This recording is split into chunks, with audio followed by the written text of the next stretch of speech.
Welcome to Advocacy in Motion, the latest podcast from our studios here in Addison, Texas. I'm your host, Tommy Finn, and our mission each week is to provide a voice and a vision to tell the stories of nonprofit organizations, charities, and individuals who are making a difference in our communities. And because you don't want to hear me every week, and to put a little motion behind our message, we've invited a bunch of noted athletes, celebrities, educators, and authors to join us. So thank you for joining us, and if you want to make a difference in your community, get behind whatever charity, church, or community event that is near and dear to your heart.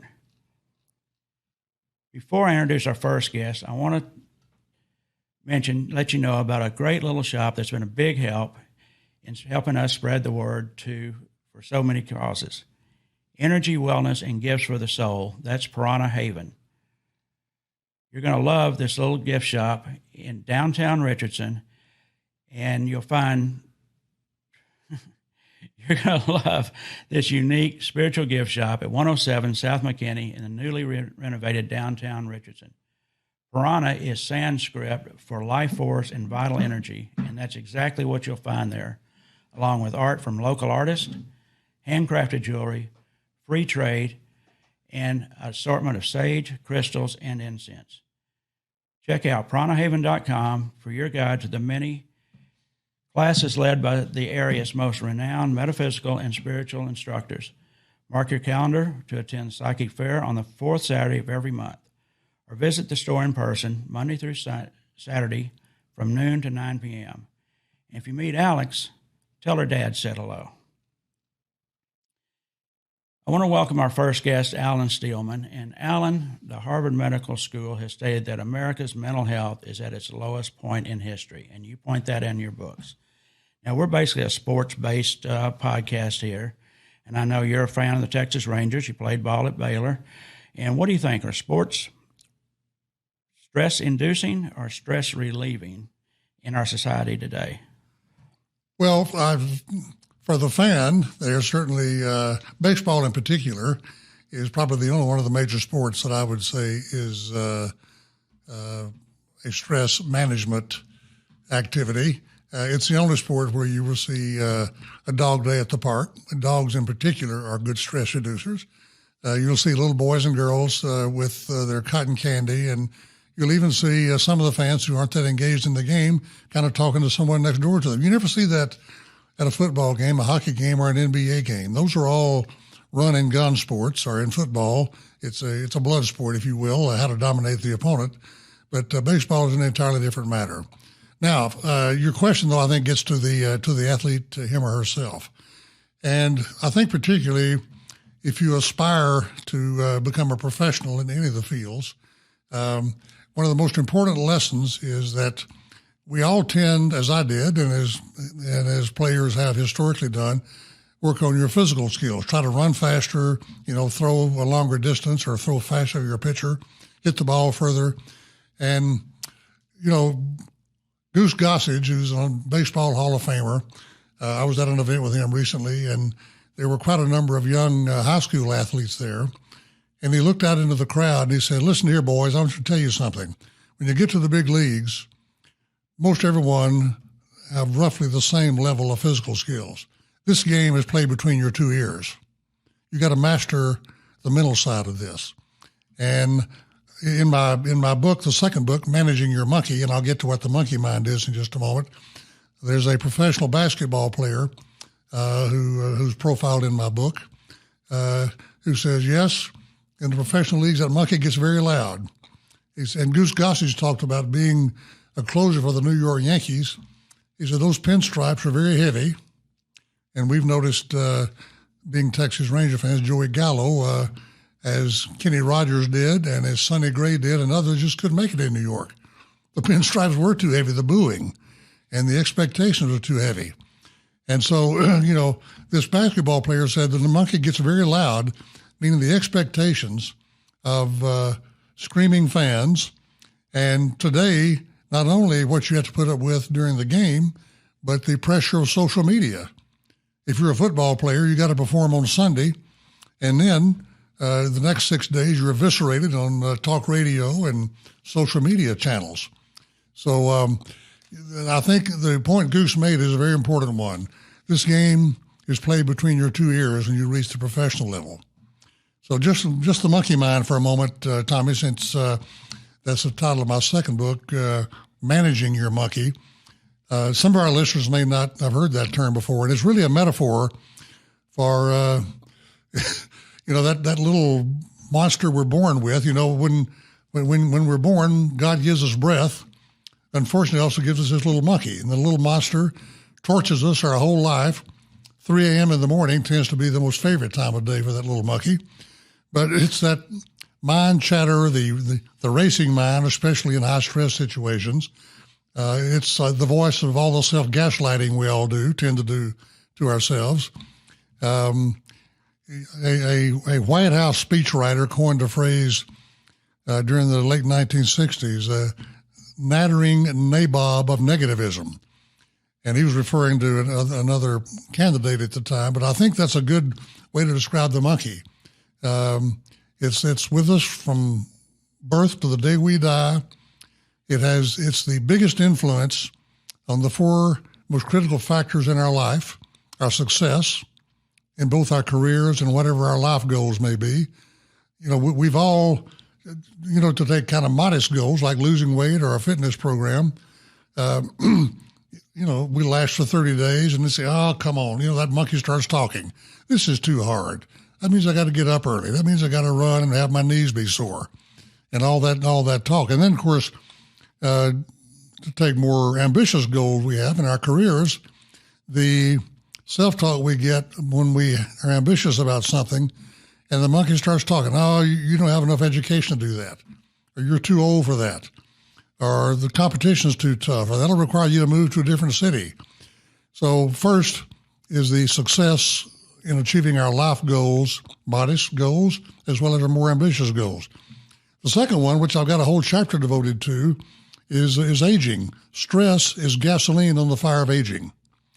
And there's something, the least, and I cover this at length in the second book, the least important age is our birthday age. The most important one is our biological age, our DNA age. For example, you can send a blood test into a lab in Los Angeles, which I did about 6 months ago. And I've tried to follow my whole life, most of the 6 steps in the regimen that I have outlined in the book. March 15th of this year, my birthday age is 80. My DNA age is 68. And that has a lot to do, of course, with what you inherit from your parents, but also how well you manage the stress in your life and the other, what you eat and how you exercise and meditate and so forth. So anyway, your DNA age is the most important one, and that is manageable. Thirdly, of course, is your physical health and all the devastation that failing to follow good nutrition practices, failure to exercise, failure to manage the stress in our lives takes, and it's cancer causing and diabetes causing and other things. And of course, the fourth one is our mental well-being. And as you referenced at the start of this, Harvard Medical School just in the last 2 weeks issued this statement that our mental and emotional well-being is at the lowest point in American history. Well, you know what you're talking about when you're talking about stress, because your background, you've overcome stress in many situations. I know you're a former U.S. Congressman from the state of Texas. You served in the White House. You were a executive with Alexander Proudfoot and Company. You've done international travel, international speaker. You're the chairman of the Dallas Council on World Affairs, and among many other national and international engagements. We talked you're a graduate of Baylor, have a master's from SMU, and was a recent fellow at the Institute of Politics for Harvard University. And we're talking about your books. I know you're a bestseller author and motivational speaker and expert in providing guidance for the anxious, stressed, pressured, and burned out.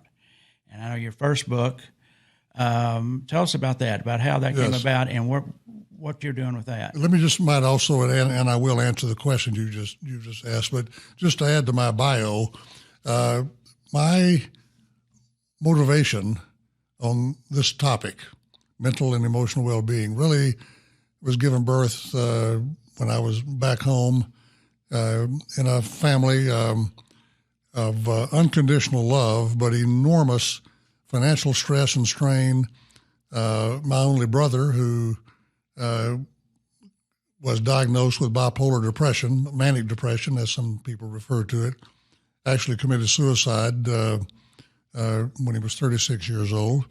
My dad and 3 of his 5 brothers all had that gene. Thankfully, my dad didn't commit suicide, but was depressed a lot of his life. Thankfully, by pure luck of the genetic lottery, I didn't inherit it, but it was by pure luck. So that's where my passion on this topic comes from. And yes, excuse me, given my career choices, I have been through a lot of stressful situations. And like everyone, even though I write on the topic and think I can offer a lot of valuable guidance to people, I still, every day, deal with a lot of the anxiety that was given birth in childhood. Now, there's an old saying that none of us ever get out of high school. I don't know whether you've heard that or not, but those teen years tend to be the most formative of all. And whatever self-limiting beliefs we pick up during high school often never leave us. And so a lot of the monkeys talk to us has to do with what we picked up in high school. Anyway, to your question, would you repeat the question, by the way? We're going back to your first one. Yeah, ASAP, yeah. So the first book. The subtitle was Exiting the ASAP Lane. Right. The title was Yoga on the Yellow Brick Road, and it had a little bit to do with yoga, but it was mostly how to deal with this same topic of the second book, which is the anxious, stressed, addicted, and pressured lane that we are living our lives in these days. And, the idea that it requires opioids or alcohol or stress eating or some of the other ways that many of us have tried to use to cope with it. The lesson in the first book was that our God-given breath is the yellow brick road, if you will. I use the Wizard of Oz story to say that if you remember, Dorothy gets picked up in Kansas, she and Toto, and dropped into the wonderful land of Oz. And the first one she encounters is the good witch Glinda, who tells her, Dorothy, if you stay on this yellow brick road over the rainbow there's a wizard, and he'll get you and Toto back to Kansas. But don't dare get off this yellow brick road. They're wicked witches and other things that'll do harm to you. So along the way, as we all remember, she encounters the scarecrow who wants a brain so he can make wise choices about his life. The tin man who had his heart cut out by the tinsmith to make something for someone else, he wanted to be in love again. And of course, the cowardly lion who was king of the jungle but was embarrassed he was a coward. And of course, Dorothy's message was, come join us, we're off to see the wizard. When they get there, the wizard, of course, turns out to be this ringed-up little old man who couldn't do anything for them. And his message was, Dorothy, you've got within what you need to get back to Kansas.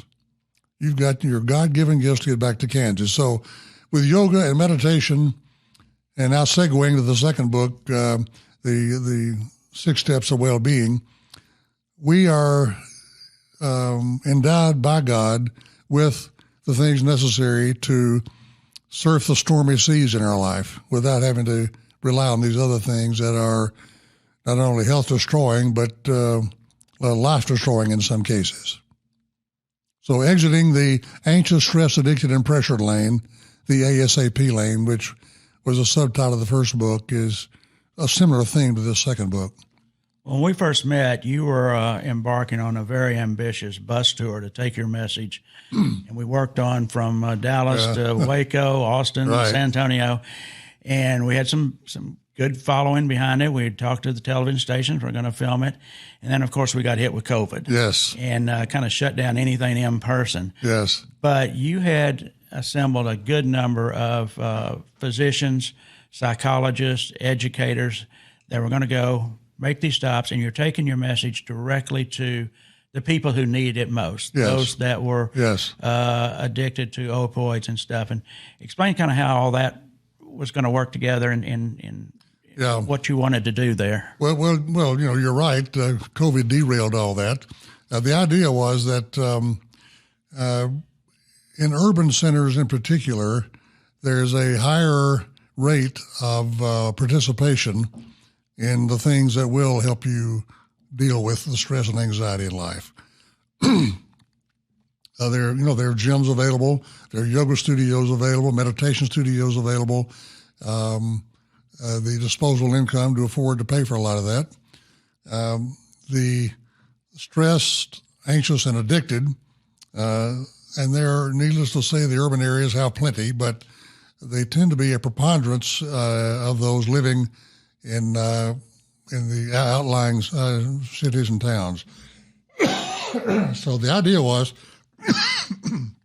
to do a bus tour that would take this group that you talked about, those who could help with that, to really out to where the people are, where the problem exists. And hopefully we'll still be able to do that, but no current plans.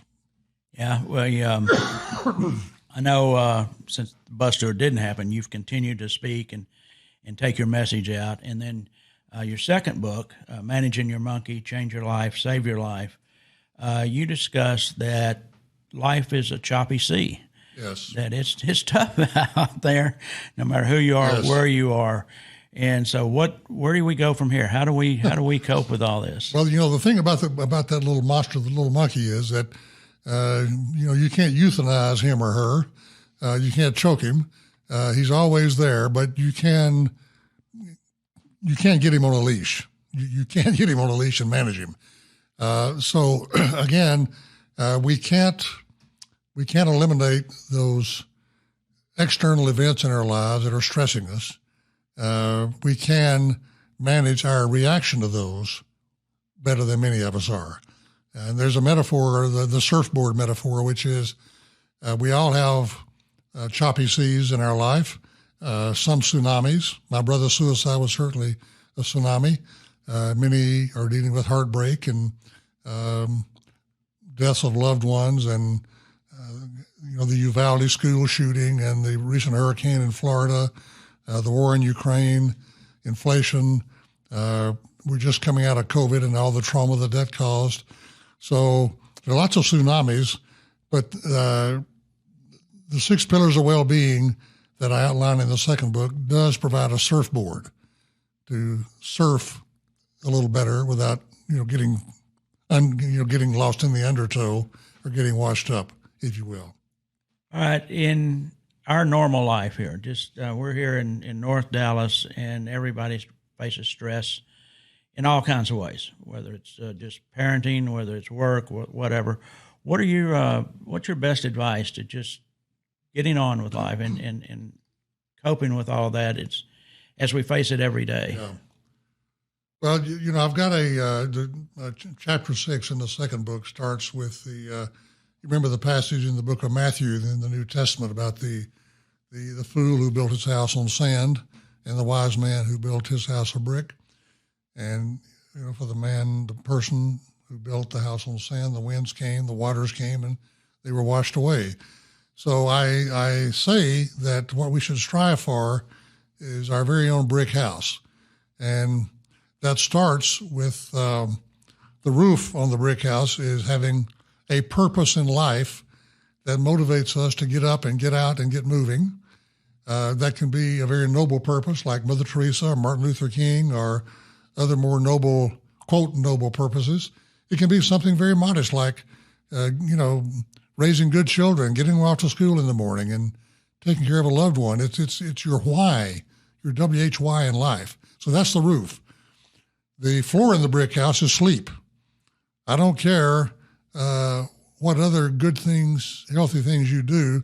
If you're sleep deprived, it's going to negate the rest of them. So the brick house is a roof of purpose. The foundation is sleep. The others are nutrition, what we eat. All forms of physical exercise or movement, yoga, walking, running, cycling, even chair yoga for seniors, Tai Chi. Doesn't necessarily have to be something like, running marathons, but, medical science today says that sitting is the new smoking. So we need to get up and get moving. So that's one of the pillars. That's the third pillar. Meditation, to calm the monkey, to be here now. The monkey is always living in the future and the past. And to get any peace in life, we've got to increase the amount of time that we are living in the present, just now, as opposed to regrets about yesterday or worries about tomorrow. The fifth one, social networks. Loneliness on both ends of the age spectrum among teens and college students and seniors is at epidemic proportions. And it's caused suicide rates among kids is it's at an all-time high. Mental illness among seniors is at an all-time high. So social networks, just friends, getting out and having friends you can interact with. And the sixth one is nature therapy, or what the Japanese call it forest bathing. They, believe it or not, they're even more stressed out than we are, burned out, and suicide rates are very high in Japan. And so the advice they're always given is to get out of Tokyo on a Friday night, go to the countryside, spend 2 days in the trees, in the forest, blue sky, sunshine, water, and you'll come back reinvigorated and refreshed on Sunday night. So in my own case, thankfully we've got a White Rock Lake here.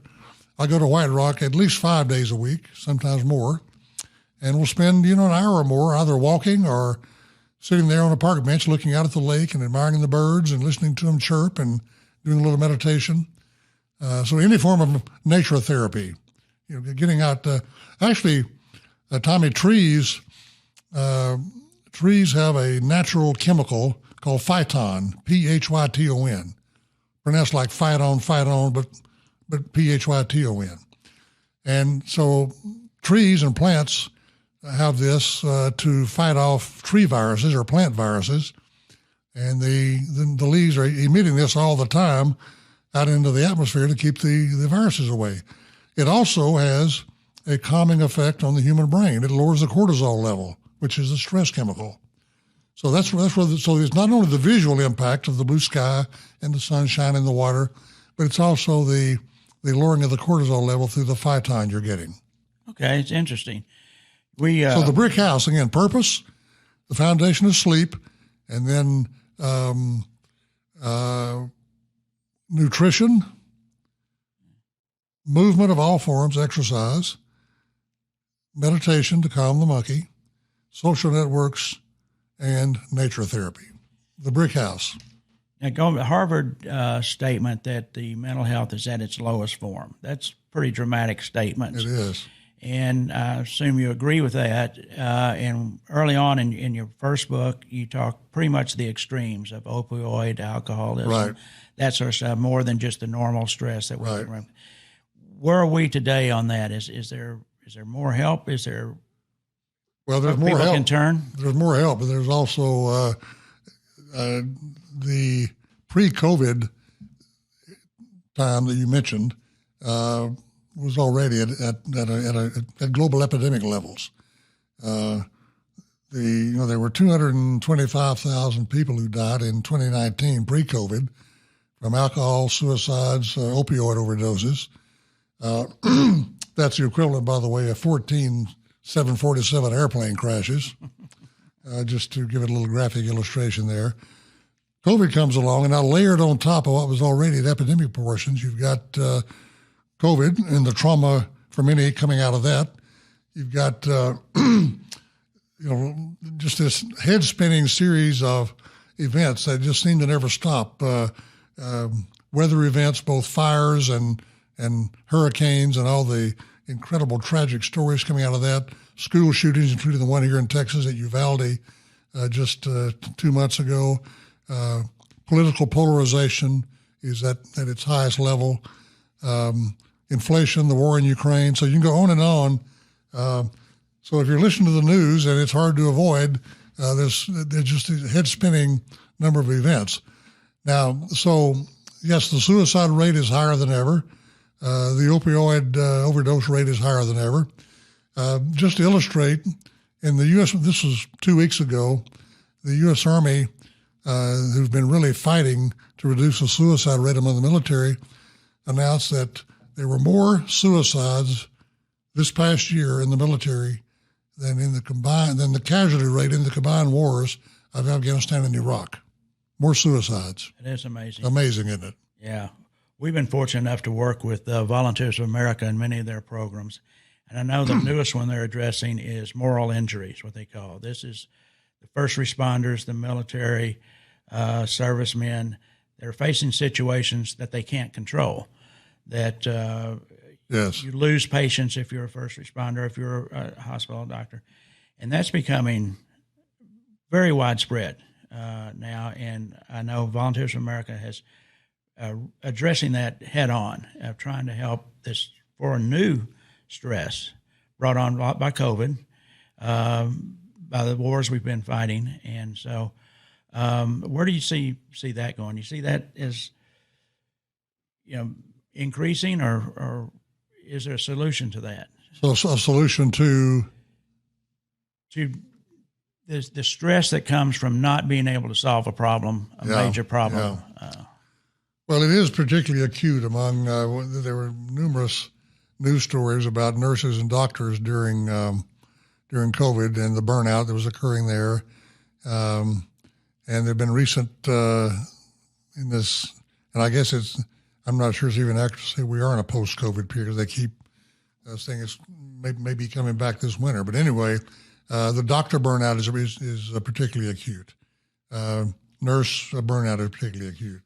So in these extreme cases, and I do not want to suggest ever that when your stress and anxiety has become chronic or clinical to the extent where you need professional help, that you should not get professional help.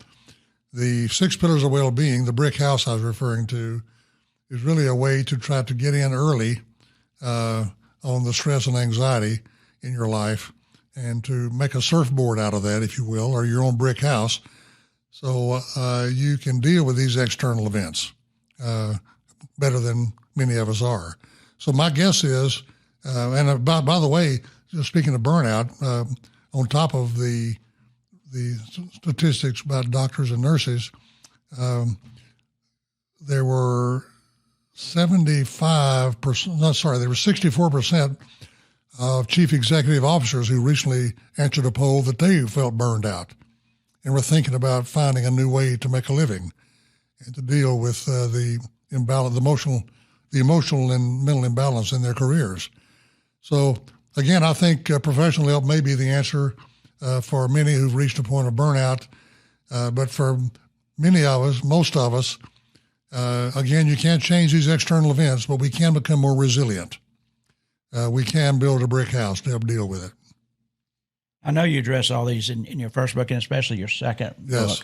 book. Tell us where we can get the book. How can? Okay, so the second, well, both books are available on Amazon. The second book, I'm happy to send a personalized, inscribed copy with a personal message to anyone, and it's available on Amazon on both in both ebook format and softcover. So AlanSteelman.net is my website, and if you just click on AlanSteelman.net, it'll go straight to the landing page, and there's a green button for the personalized copy, and you can pay per credit card or PayPal, however you choose, and then the Amazon button is there also. Terrific. Well, thank you so much for coming in. I know this has been helpful. It's just a great start to our podcast here to get this information out and see how helpful we can be. Before we get out of here, I want to thank the people at Piranha Haven for their support, and go to piranhahaven.com, check all them out. And I also want to mention, you'll see my hat occasionally, our sister publication, Youth Sports Today. It's a free online subscription magazine that highlights the great students, parents, educators, coaches in the Northwest ISD, Argyle ISD, and Liberty Christian School. But you don't have to be a family in that area to enjoy the magazine, because we have a great roster of expert contributors, including Alan Steelman, who is going to contribute to the magazine as well. So all of our content provides uplifting, positive stories based on our theme, play, lead, and succeed. So thanks again, Alan Steelman. Join us and subscribe to Youth Sports Today if you get a chance. It's free, and you may even win a T-shirt. So thank you. Thanks for having me, Tommy. You bet.